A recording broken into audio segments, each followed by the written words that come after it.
Hi friends, thanks so much for tuning in. So I have this scrap piece of 2x6 wood that my husband has had out in the garage. So I had him cut me a bunch of pieces, and this is about 7 inches long. And I'm painting it in the color Java by Folk Art Chalk Paint. And before the video, I painted the sides and the front. And then now I'm just getting the back and getting it all painted evenly, and I gave it a good dry. Now on just one side, I am putting a generous layer of Mod Podge. And as you can see, I'm putting quite generous amount because the wood is not super smooth, and there's little, divots and little parts that it just kind of fills in and evens it out. So that's kind of why I'm putting a little bit heavier layer of Mod Podge on. And this is going to be a Christmas project. I have these Nativity prints in my Etsy shop, and the link to it will be below. Isn't that gorgeous? And so I gave it the Mod Podge a really good dry. It's almost completely dry. And I'm setting this print on. These prints, there's 10 in the Etsy listing, all kinds with Joseph, Mary, and the baby Jesus in a stable. Some have donkeys, some have lambs, the little manger and some hay. And so I just printed it on regular copy paper, printer paper, and I put parchment paper over the top of it, and then just use my little mini travel iron to reactivate that Mod Podge and adhere it on there really well. So now I'm just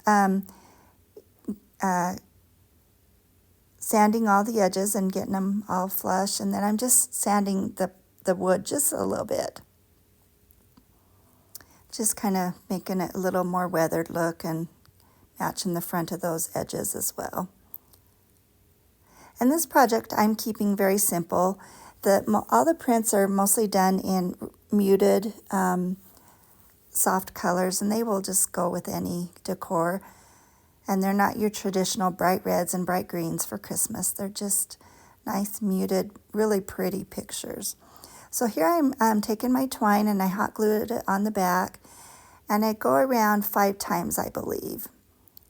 Just kind of position it, the strings where I want it, and then I will cut it off in back and hot glue that end on as well.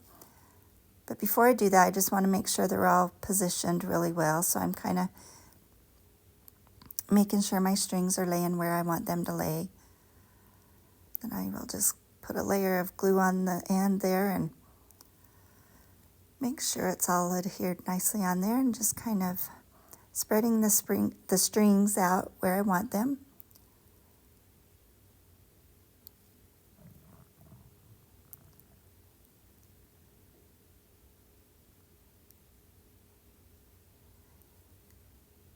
And now I'm taking another piece of twine, and I'm tying a bow up and placing it up toward the top.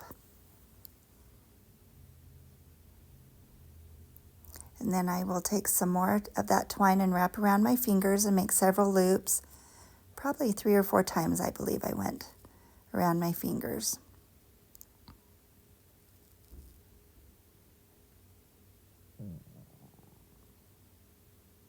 Had to start over, it started falling apart. So wrap it around, then I just gather it in the middle and wrap around that string a few times in the middle. Cut that off, and then I'll glue that right in the middle of that bow that's on the sign.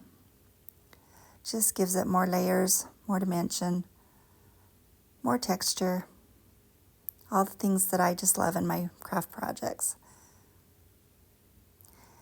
And I'm not sure if I mentioned yet, but all my projects are generally for sale. So if you see something you like, just message me and we can work out shipping and a price.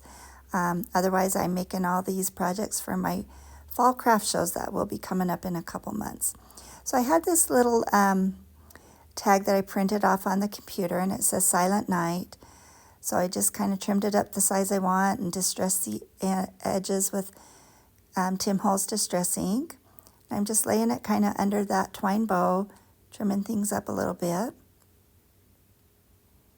Then lastly, I have these tiny little rusty jingle bells So I'm just going to glue those right on the center, kind of on the tag a little bit, but also on the center of the bow. And I first just put 2 on, and in a moment I decide I need a third. So I'm just kind of going all the way around with my Distress ink and getting any white edges that are showing. And here you can see I added a third jingle bell. And this is just such a nice reminder of the real reason for the season of Christmas. And I think it's beautiful. I kept it simple, and this was super fun. And again, these prints are in my Etsy shop. Link will be below. Thanks for watching. Please like and subscribe, and you have a whimsical day. Thank you so much.